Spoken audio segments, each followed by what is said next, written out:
அனைவருக்கும் வணக்கம். நம்ம அரடா கணிதம் சேனல்ல போட்டித் தேர்வு கணக்குகள் பத்தி பார்த்துட்டு இருக்கோம். அந்த வரிசையில முந்தைய ஆண்டுகளில் கேட்கப்பட்ட ஒரு முக்கியமான போட்டித் தேர்வு கேள்வி. அதாவது டெட் எக்ஸாம்ல ரீடெட் எக்ஸாம் வச்சாங்க 2012வது வருஷம். 2012வது வருஷம் அக்டோபர் மாசம் ரீடெட் வச்சாங்க. அதுல பேப்பர் 2 எக்ஸாம்ல இருந்த ஒரு மேத்ஸ் கொஸ்டின் கணித கேள்வி. ஒரு வியாபாரி தன்னிடம் இருந்த 2/3 பங்கு சாமான்களை 5% லாபத்திலும் மீதியை 2% நஷ்டத்திலும் விற்பனை செய்து ஒட்டுமொத்த லாபமாக 400 பெற்றாரெனில் அவரிடம் இருந்த மொத்த சாமான்களோட மதிப்பு கேட்குறாங்க. ஒரு வியாபாரத்தை எவ்வளோ பொருட்கள் இருக்குன்னே தெரியல.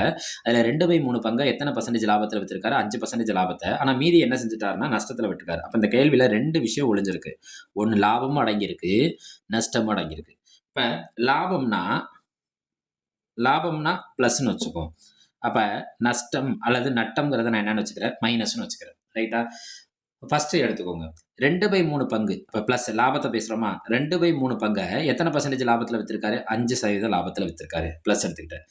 அடுத்து பாருங்க, மீதியை ஒரு 3 பங்குல 2 பங்கை லாபத்தில் விற்றுருக்காரு. அப்போ பாக்கி எத்தனை பங்கு இருக்கும்? 1 பங்கு இருக்கும். அப்போ 1/3 எத்தனை பர்சன்டேஜ் நஷ்டத்தில் விட்டுருக்காரு? 2% நஷ்டத்தில்.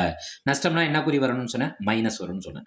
இப்போ நான் இந்த பின்னத்தை ஃபஸ்ட்டு கண்டுபிடிச்சேன். ஃபஸ்ட்டு இந்த பின்னங்களோட மதிப்பை கண்டுபிடிச்சு அதுக்கப்புறம் கொடுத்துருக்க லாபத்தை பயன்படுத்தி நான் என்ன கண்டுபிடிக்கிறேன்னா ஜாமான்களோட மதிப்பை கண்டுபிடிக்க போகிறேன். ரைட். இந்த பின்னத்தை முழுமைப்படுத்தினேன். I2 10/3 plus O2 2/3.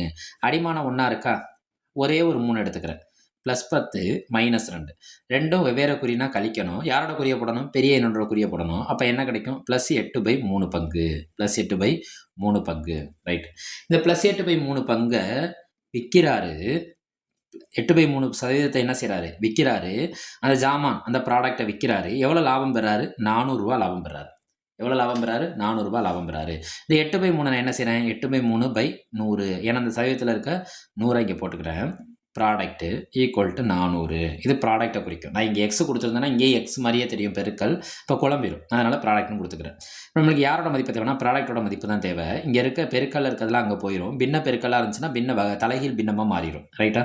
400. இந்த 8/3ங்கிறது என்ன மாறினா 3/8. இந்த கீழே இருக்க 100 எங்கே வந்துடும்னா மேலே வந்துடும். அடிப்போமா? 8 8. இதில் இருக்க இந்த 40ல் இருக்க 8 எத்தனை இருக்குன்னு பார்க்குறோம். I8 40 ஒரு 0. இங்கே என்ன இருக்குது? 50 3 100. 50 100 3ஐயும் பெருக்குங்க.